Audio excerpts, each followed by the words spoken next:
ఆర్మూరు పట్టణంలోని 36 వార్డుల్లో అభివృద్ధి పనుల కోసం ఒక్కో వార్డుకు 5 లక్షలు కేటాయించామని మున్సిపల్ చైర్పర్సన్ గోనె లారీ రఘు తెలిపారు. ఆర్మూరు మున్సిపల్ కార్యాలయంలోని సమావేశ మందిరంలో మున్సిపల్ చైర్పర్సన్ గోనె లారీ రఘు అధ్యక్షతన సాధారణ సమావేశం నిర్వహించామని కమిషనర్ శ్రీహరి రాజు తెలిపారు. అనంతరం మున్సిపల్ చైర్పర్సన్ గోనె లారీ రఘు మీడియాతో మాట్లాడుతూ 36 వార్డులో ఒక్కొక్క వార్డుకు అభివృద్ధి పనుల కోసం 5 లక్షలు కేటాయించామన్నారు. 44 ఎజెండా అంశాలు ప్రవేశపెట్టగా కౌన్సిల్ సభ్యులందరూ ఏకగ్రీవం చేశారని తెలిపారు. అందరి సహకారంతో ఆర్మూరు మున్సిపాలిటీని తమ వంతుగా అభివృద్ధి చేస్తామన్నారు. కౌన్సిలర్లు కూడా తమకు సహకరించాలని కోరారు. ఈ కార్యక్రమంలో కమిషనర్ శ్రీహరి రాజు తదితరులున్నారు. ఆర్మూరు మున్సిపల్ కార్యాలయంలో సాధారణ సమావేశము నిర్వహించాము. గౌరవ కౌన్సిల్ సభ్యులు కమిషనర్ గారు హాజరయ్యడం జరిగింది. ప్రతి వార్డులో డ్రైనేజీ సమస్యలు తదితర సమస్యల పరిష్కారం కోసం 36 వార్డులకు గాను ఒక్కొక్క వార్డుకు 5 లక్షల చొప్పున నిధులు కేటాయించడం జరిగింది. అదేవిధంగా 44 ఎజెండా అంశాలు పెట్టగా గౌరవ కౌన్సిల్ సభ్యులందరూ ఏకగ్రీవం చేశారు. పార్టీలకు అతీతంగా అన్ని వార్డులకు అభివృద్ధి చేసేందుకు కృషి చేస్తామని కూడా తెలియజేస్తున్నాను. మున్సిపాలిటీని అన్ని విధాలుగా అభివృద్ధి చేస్తానని కూడా తెలియజేస్తున్నాను. గౌరవ కౌన్సిల్ సభ్యులు మాకు సహకరించాలని కోరుతున్నాను. Thank you. అందరికీ నమస్కారం. నేడు ఈరోజు ఆర్మూర్ మున్సిపాలిటీ యొక్క సాధారణ సమావేశం మన చైర్పర్సన్ గోనె లారీ మేడం గారి అధ్యక్షతన మరియు కౌన్సిల్ సభ్యులు అందరం కలిసి ఈరోజు సమావేశం ఏర్పాటు చేసుకున్నాం. దీనికి అందరు కౌన్సిల్ సభ్యులు హాజరైనారు. చైర్మన్, వైస్ చైర్మన్, కౌన్సిల్ మరియు స్టాఫ్. ఇందులో భాగంగా ముఖ్యంగా ఏంటంటే వర్షాకాలం సీజన్ కాబట్టి ముందు మనకి ఎక్కడైతే డ్రైనేజ్ సిస్టమ్ కరెక్ట్ లేదో అక్కడ కొంచెం ఈ కచ్చా డ్రైన్లు ఏర్పాటు చేసుకోవడం కానీ ఉన్న కచ్చా డ్రైన్లను మేజర్ డ్రైన్లను జేసీబీ ద్వారా మ్యాన్ పవర్ ద్వారా క్లియర్ చేసి ప్రమాదకరంగా ఉన్న ముందస్తుగా గుర్తుంచుకొని క్లీన్ చేయడం జరుగుతున్నది.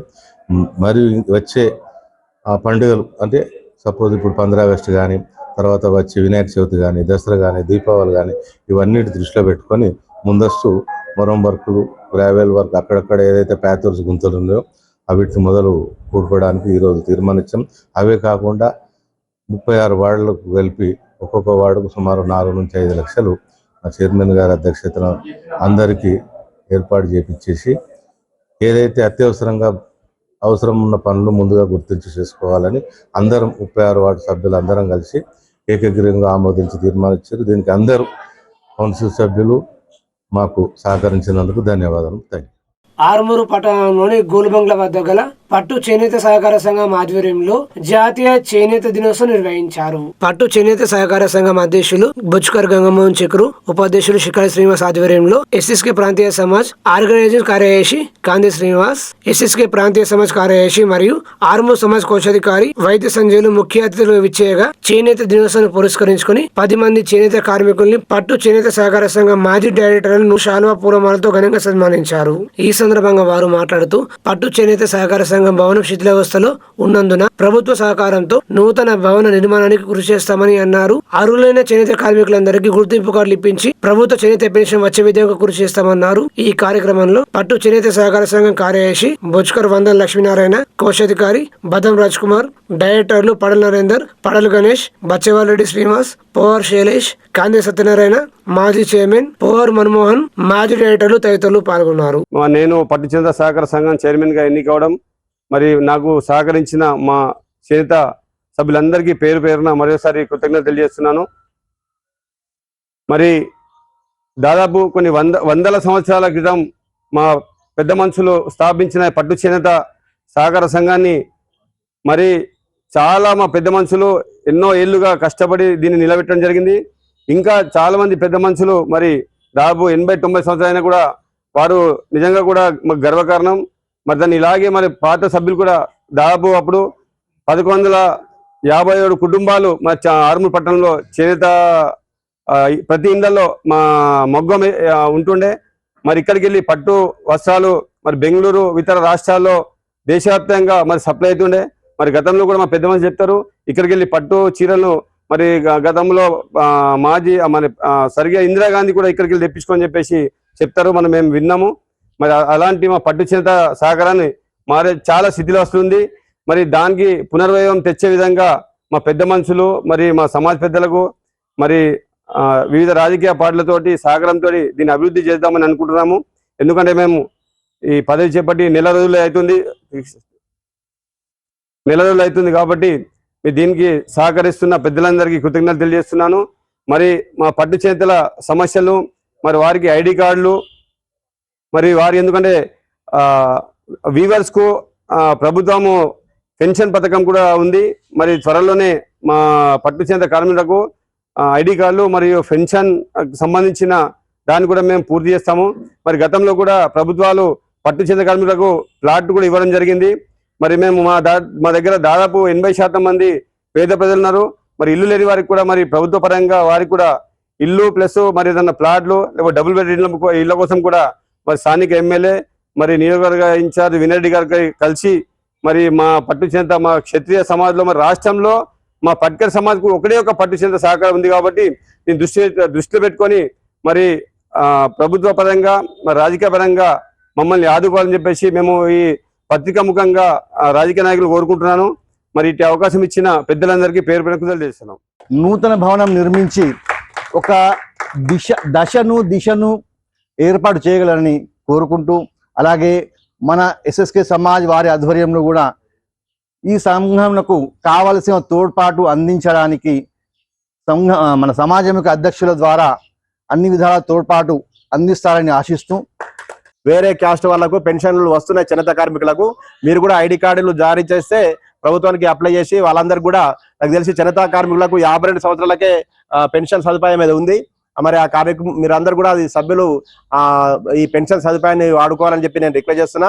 అదేవిధంగా మరి కాంగ్రెస్ గవర్నమెంట్ ఉంది కాబట్టి మా నాయకులు వినయరెడ్డి గారి ద్వారా, అదేవిధంగా రాష్ట్ర నాయకుల ద్వారా కూడా ఈ చేనేత సహకార సంఘానికి మరింత ప్రోత్సాహం లభించే విధంగా మీకు సబ్సిడీలు రుణ ఏవైతే మనకు లోన్స్ తీసుకునే అవకాశం ఉందో ఆ లోన్స్ తీసుకునే విధంగా, అదేవిధంగా మనకు పరికరాలు తీసుకునే అవకాశం ఉంది, ఆ పరికరాలకు సబ్సిడీ వచ్చే విధంగా, అదేవిధంగా ఎవరైతే మరి గతంలో చాలా మంది ఈ కుల వృత్తి మీద ఆధారపడి ఉన్నారు, కానీ ఇప్పుడు దీనికి ప్రోత్సాహం లేకపోవడం వల్ల మన సంఘ సభ్యులు యువకులు వేరే వృత్తుల్లో వెళ్ళిపోతారు కాబట్టి వారికి ఇటువైపు మళ్ళించే విధంగా మరి ట్రైనింగ్ క్యాంపులు ఏర్పాటు చేసి మనకు ప్రోత్సాహం లభించే విధంగా గవర్నమెంట్ తరఫున మేము ప్రయత్నం చేస్తామని ఈ సందర్భంగా తెలియజేస్తున్నాం. అదేవిధంగా మరి ఇక్కడ ఎన్నో ఉత్పత్తులు చేసే అవకాశం ఉంది. దానికి సరైన మనకు ముడి సరుకు కావాలి, మరి మనకు చేసిన ఉత్పత్తులకు మనకు డిమాండ్ రావాలి, మనకు మార్కెట్ కావాలి, ఇవన్నీ కార్యక్రమాలు ఉన్నాయి కాబట్టి మేమైతే 100% చెప్తున్నాము. మరి సహకార సంఘం చైర్మన్, వైస్ చైర్మన్ సభ్యులందరితో కలిసి మేము గవర్నమెంట్ తరఫున మీకు ఏవైతే సౌకర్యాలు కావాలో అవి ఖచ్చితంగా వచ్చేటట్టు మేము ప్రయత్నం చేస్తామని చెప్పి సందర్భంగా తెలియజేస్తున్నాను. వర్షాకాల నేపథ్యంలో అర్హత కలిగిన ప్రతి ఒక్కరూ ఇన్ఫ్లుయెన్జా వ్యాక్సిన్ వేసుకోవాలని యశోద హాస్పిటల్ వైద్యులు పల్మనాలజిస్టు సాయిరెడ్డి సూచించారు. ఆర్మూరు మున్సిపల్ పరిధి పెరిగిట్లోని సిరి ఆసుపత్రిలో యశోద హాస్పిటల్ వైద్యులు పల్మనాలజిస్ట్ వై సాయిరెడ్డి మీడియా సమావేశం నిర్వహించి మాట్లాడారు. ఈ సందర్భంగా ఆయన మాట్లాడుతూ వర్షాకాలంలో దగ్గుతుమ్ములు వంటి ఫ్లూ అనే సాధారణ వ్యాధులు సంక్రమిస్తాయని, దీని నివారణకు ఇన్ఫ్లుయెన్జా వ్యాక్సిన్ టీకాలు వేయించుకోవాలని ఆయన సూచించారు. ముఖ్యంగా గర్భిణీ స్త్రీలు, గుండె రోగం, బలహీనంగా ఉన్న వ్యక్తులు, ఆస్తమా ఉన్నవారు ఈ టీకాలు వేయించుకుంటే వ్యాధి లక్షణాలు తగ్గుతాయని తెలిపారు. ఈ వ్యాక్సిన్ కి ఎటువంటి దుష్ప్రభావాలు లేవని తెలిపారు. ఈ వ్యాక్సిన్ ధర 1000 రూపాయలు ఉంటుందని తెలిపారు. సిరి ఆసుపత్రిలో మొదటి 3వ శుక్రవారాల్లో సికింద్రాబాద్ యశోద ఆసుపత్రి నుంచి వచ్చే రోగులకు పరీక్షలు చేస్తామని చెప్పారు. ఈ సమావేశంలో మార్కెటింగ్ మేనేజర్లు సాయినాథ్ రెడ్డి, సాయి కుమార్ ఉన్నారు. బట్ ఎవరికి ఇబ్బంది అంటే వృద్ధులు, అంటే 60 ఏళ్ళ పైబడిన వాళ్ళకి, గర్భిణీలకి, చిన్న పిల్లలకి, ఇతరత్ర జబ్బులకు మందులు పడే వాళ్ళకి, కిడ్నీ డిసీజ్ వాళ్ళకి, ఆస్తమా వాళ్ళకి ఇబ్బంది ఎక్కువ అవకాశం ఉంటుంది. దీనికి అలాగని 3 రోజులకు మించి మీకు లక్షణాలు తగ్గకపోతే మీరు డాక్టర్ని సంప్రదించాల్సి ఉంటుంది. టెస్టులు మాత్రం 2-3 టెస్టులే ఉంటాయి. యాంటీవైరల్ టెస్ట్ అంటారు. అది చేసేస్తే దాన్ని బట్టి మీరు యాంటీవైరల్ మందులు సరిపోతుంటాయి. అంటే వైరల్ టెస్ట్ చేస్తారు, దాన్ని బట్టి యాంటీవైరల్ మందులు 5 రోజులకి ఇస్తారు, సరి తగ్గిపోతుంది. దీంతో మరణాల రేటు 0.1% మరణాల రేటు ఉంటుంది. మనం తక్కువనే ఫ్లూ అనుకుంటాము, బట్ యావరేజ్గా మీ ఆర్మూర్ నుంచే అట్లీస్ట్ నెలకు 3 నుంచి 4 కేసులు సీరియస్ కేసులు హైదరాబాద్కి ట్రాన్స్ఫర్ అవుతున్నాయి. ఎందుకంటే జబ్బు తీవ్రత ఎక్కువ వల్ల జనాలకు తెలియదు బేసికల్గా. ఇప్పుడు వర్షాకాలం రాగానే మనం అధిక జనాల ప్లేస్లకి పెళ్ళిళ్ళు కానీ, మ్యారేజ్ కానీ, మనం ఇంత వెళ్ళినప్పుడు ఎవరు జాగ్రత్తలు తీసుకోరు, అంటే పరిశుభ్రత లేకపోవడం. 2 మీకు చాలా జబ్బులు తగ్గిస్తాయి. ఒకటి మాస్క్ వేసుకోవడం, 2ది చేతులు శుభ్రంగా ఉంచుకోవడం. ఇవి మర్చిపోయే సగం జబ్బులు తెచ్చుకుంటున్నారు. దాంట్లో ఫ్లూ అనేది కొద్దిగా పెద్దది. ఈ ఫ్లూ నిజంగా కోవిడ్ కన్నా పెద్ద ఇబ్బంది పెడుతుంటుంది. ఎందుకంటే ఫ్లూ వచ్చిందంటే చాలా ఇబ్బంది పెట్టే అవకాశం ఉంటుంది. మందులు, జాగ్రత్తలు ఇవి కాకుండా మనకు అత్యంత ఇంపార్టెంట్ ఆయుధం ఏంటంటే వ్యాక్సిన్ అండి. ఫ్లూ వ్యాక్సిన్ అంటారు. ఎవ్రీ ఇయర్ జూన్, జూలై, ఆగస్టులో మీరు వ్యాక్సిన్ వేస్తున్నారంటే జబ్బు వచ్చే అవకాశం మీకు తగ్గిపోతుంది. అప్పుడు జలుబు దగ్గు మీకు రాదని కాదు, వచ్చినా కానీ ప్రాంతమయ్యే అవకాశం తక్కువ ఉంటుంది. సో జాగ్రత్తలు, లక్షణాలు తొందరగా తెలుసుకోవడం, తొందరగా డాక్టర్ గారు చూపించుకోవడం, చూసుకున్నాక తొందరగా ప్రాపర్గా మందులు వాడడం. అదర్ థింగ్, మీకు కంపల్సరీగా 2 ఏళ్ళ పైబలందరూ ప్రతిసారి సంవత్సరానికి ఒకసారి వ్యాక్సిన్ వేసుకోవడం, ఇది ముఖ్య ఉద్దేశం. 2 ఇయర్స్ వాళ్ళందరికీ మనం గవర్నమెంట్ వాళ్ళు వేస్తున్నారు, 2 ఇయర్స్ వాళ్ళందరికీ మేము వేస్తున్నాం. ఇప్పుడు మీరు అందరూ వేసుకోవాలి, మేము అందరం వేసుకున్నాం, నేను నా పిల్లలందరం వేసుకున్నాం. మీరు ఇన్ఫ్లుయెంజా వ్యాక్సిన్ అంటారు, ఇన్ఫ్లుయెంజా వ్యాక్సిన్ వేసుకోవాలి సార్. మీరు వేసుకుంటేనే 1000 రూపాయలు పండు సార్, 1000 రూపాయల పైన ఉంటుంది సార్. అంటే మీకు జలుబు దగ్గు రాదని కాదు కానీ తీవ్రత రాస్తారు. 10 మందికి ఇక్కడ వచ్చిన ఫ్లూ వచ్చినాం సార్, మనం 9 మంది ఇక్కడే బాగా అయిపోతాం. ఒక 2 హాస్పిటల్ దాకా వెళ్ళాల్సి వస్తుంది, ఆ 2లో ఒక్కరు మాత్రం ఐసీయూ దాకా వెళ్ళాల్సి వస్తుంది. మనం కాపాడాల్సిన తీవ్రత కాపాడాలి, దానివల్ల చనిపోకుండా కాపాడాల్సి వస్తుంది ఇంపార్టెంట్. ఆర్మూరు మున్సిపల్ పరిధి మామిడిపల్లిలో నల్ల బిల్లులపై కౌన్సిలర్ రవిగౌడ్ మీడియాతో మాట్లాడారు. ఈ సందర్భంగా వారు మాట్లాడుతూ మామిడిపల్లిలో గతంలో ఉన్న పెండింగ్ నల్ల బిల్లుల కారణంగా అందరి ఇళ్లకు నోటీసులు ఇవ్వడం జరిగిందని, ఈ విషయాన్ని మున్సిపల్ సమావేశంలో చైర్పర్సన్ గోనెలరి రఘు, కమిషనర్ శ్రీహరి రాజు దృష్టికి తీసుకెళ్లామన్నారు. ఈ విషయంపై మున్సిపల్ చైర్పర్సన్ గోనెలరి రఘు సానుకూలంగా స్పందించారని తెలిపారు. ఈ విషయంలో ప్రజలెవరూ ఆందోళన చెందాల్సిన అవసరం లేదని వారు భరోసా ఇచ్చారు. ఈ కార్యక్రమంలో కౌన్సిలర్ భూపేందర్ తదితరులు పాల్గొన్నారు. రోజు మామిడిపల్లిలో మరి నల్లా బిల్లులు గతం నుంచి దేవున్నాయని చెప్పేసి అందరి ఇళ్ళకు కూడా నోటీసులు ఇవ్వడం జరిగింది. ఈ యొక్క మీటింగు మరి పురపాలక సంఘం చైర్మన్ ఆధ్వర్యం, కమిషనర్ గారి ఆధ్వర్యంలో, అదేవిధంగా కౌన్సిలర్ ఆధ్వర్యంలో మరి ఆ యొక్క గతం నుంచి ఉన్న బిల్లును రద్దు చేస్తూ కొత్త రద్దులు ఏదైతే సంవత్సరానికి ట్యాక్స్ ఉంటుందో దాంట్లోనే ట్యాక్సులు తీసుకోమని కమిషనర్ గారికి, చైర్మన్ గారికి విజ్ఞప్తి చేయడం జరిగింది. దానికి సానుకూలంగా ఒప్పుకొని మరి ఆ యొక్క బిల్లుని క్యాన్సిల్ చేసే విధానాన్ని మున్సిపల్ కమిషనర్ గారు మరి ఆ యొక్క CDMకు పంపించి క్యాన్సిల్ చేసే విధంగా చైర్మన్ గారు అందరు చూస్తామని చెప్పి మామిడిపల్లి ప్రజలకు, క్రికెట్ ప్రజలకు ఒక ఆనందమైన శుభవార్త చెప్పినందుకు వాళ్ళందరూ కూడా మా తరఫున, మా వార్డు ప్రజల తరఫున కూడా ప్రత్యేక ధన్యవాదాలు తెలియజేస్తూ, ప్రతినిత్యం ప్రజల కోసం పనిచేసే విధంగా ప్రతి కౌన్సిలర్ కూడా పనిచేస్తూ ఉన్నాడు. అదేవిధంగా మున్సిపల్ చైర్మన్ గారు, వైస్ చైర్మన్ గారు, కమిషనర్ గారు కూడా వర్షాకాలం వచ్చే దశలో ఉన్నది కాబట్టి ఎక్కడైతే డ్రైన్స్ ఎవరికైనా ఇబ్బందులు ఉంటే మున్సిపల్ కమిషనర్ గారికి, చైర్మన్ గారికి, ఆ వార్డు కౌన్సిలర్కు చెప్పి మీ యొక్క పనులు చేసే విధంగా ఆర్మూరు మున్సిపాలిటీ కౌన్సిలర్ అందరం కూడా పనిచేస్తామని సందర్భంగా తెలియజేస్తూ, మరి అదేవిధంగా ఇంతకుముందు గతంలో 10% ఉన్నటువంటి పెరికెట్ మామిడిపల్లి గ్రామంలో ట్యాక్సెస్ బాగా ఉండే, దాన్ని CDMకు పంపడం జరిగింది. అది కూడా త్వరలోనే వస్తుంది. వచ్చిందాక కూడా దయచేసి ట్యాక్స్ లెక్క ఇచ్చిన వారు ట్యాక్స్ కట్టకని కూడా ఈ సందర్భంగా తెలియజేస్తూ, మరి దాన్ని దృష్టిలో ఉంచుకొని మేము అదేవిధంగా మా యొక్క ప్రతినిత్యం పనిచేస్తున్నటువంటి మరి ఆర్మూరు ఇన్ఛార్జ్ వినయ్ రెడ్డి అన్న కూడా పెద్ద సంఖ్యలో మాకు చెప్పడం, అదేవిధంగా మేము ఇక్కడ తీర్మానం జరగడం మా అందరు అదృష్టంగా భావిస్తున్నాం. ప్రజల కోసం పనిచేసే వినయ్ రెడ్డి గారు, అదేవిధంగా ఎమ్మెల్యే రాకేష్ రెడ్డి గారు కూడా ప్రత్యక్షంగా ప్రజల కోసం మీరు అందరు పనిచేయండి అని కూడా మాకు చెప్పడం మా అదృష్టంగా భావిస్తూ ఉన్నాం. అదేవిధంగా ఇక్కడ మున్సిపల్ కౌన్సిలర్లు పార్టీలకు అతీతంగా ఆర్మూరు మున్సిపాలిటీ అభివృద్ధికి ముందు దశలో ముందుకు వెళ్లే విధంగా ప్రయత్నం చేస్తున్న ప్రతి ఒక్క కౌన్సిలర్ కూడా పేరు పేరున ధన్యవాదాలు తెలుపుతా ఉన్నాం. జై కాంగ్రెస్. ఆర్మూరు పట్టణంలోని నారాయణ పాఠశాలలో ఘనంగా బోనాల పండుగ నిర్వహించారు. ఈ బోనాల పండుగలో విద్యార్థులు సాంప్రదాయ దుస్తులతో విచ్చేశారని విద్యార్థులు, ఉపాధ్యాయులందరూ కలిసి బోనాలు ఎత్తుకున్నారు. ఈ సందర్భంగా ప్రిన్సిపల్ రజనీ కుమారి మాట్లాడుతూ విద్యార్థులకు తెలంగాణ సాంస్కృతిక సంప్రదాయాలను తెలియజేయాలనే ఉద్దేశంతో నారాయణ విద్యా సంస్థల GM Gopal Reddy, DGM Venkataramanareddy, Nizamabad zone AGM శివాజీల ఆదేశాల మేరకు పాఠశాలలో ఈ బోనాల పండుగ నిర్వహించామని తెలిపారు. విద్యార్థులకు చదువుతో పాటు సాంప్రదాయాలకు కూడా విలువనిచ్చే విధంగా విద్యార్థులను తయారు చేస్తున్నామన్నారు. ఈ కార్యక్రమంలో జోనల్ కోఆర్డినేటర్స్ రాకేష్, అజీమా, కల్పన, డీన్ సంతోష్, VP శైలజ, శ్రవంతి, AO నవీన్ తదితరులు పాల్గొన్నారు.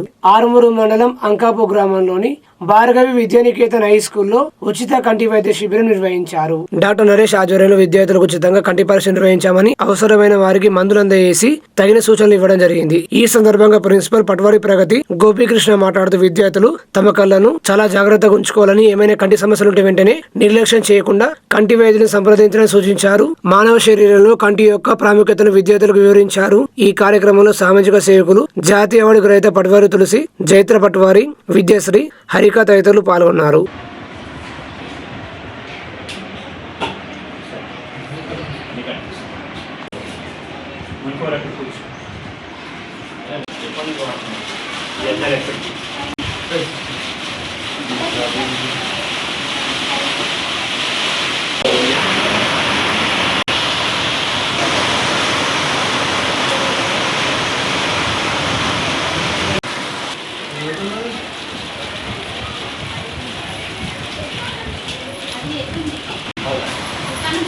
సరే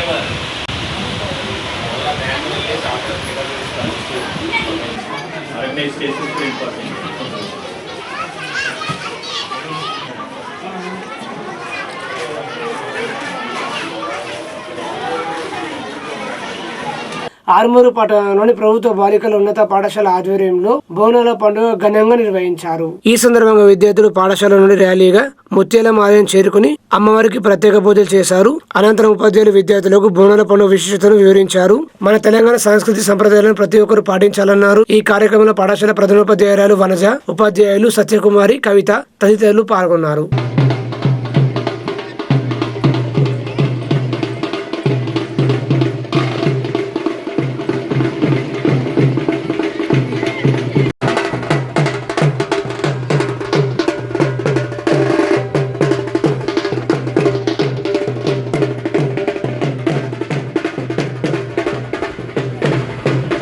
మరి ఈరోజు మా గర్ల్స్ హై స్కూల్ ఆర్మూర్ విద్యార్థినులు బోనాల పండుగను చేసుకుందామని కోరగానే మరి మా స్టాఫ్ అందరం కూడా మా పిల్లలందరినీ సిద్ధం చేసి బోనాలు ఇంటింటి నుంచి మా పిల్లలందరూ కూడా స్వయంగా తయారు చేసుకొని బోనం ఎత్తుకొని స్కూల్కి రావడం జరిగింది. మరి స్కూల్ నుంచి పెద్ద ఎత్తున ర్యాలీగా మేము ముత్యాలమ్మ గుడికి వెళ్ళి నైవేద్యం సమర్పించి రావడం జరిగింది.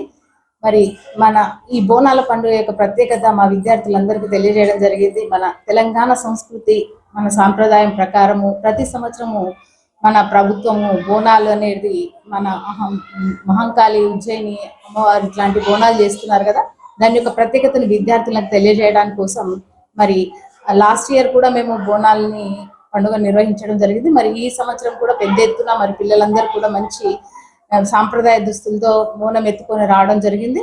మరి పెద్ద ఎత్తున పిల్లలందరికీ కూడా హ్యాపీగా బోనం ఎత్తుకొని ముత్యాలమ్మ గుడి వరకు వెళ్ళి రావడం జరిగింది. నైవేద్యం సమర్పించి పిల్లలందరూ కూడా చాలా సంతోషంగా ఉన్నారు.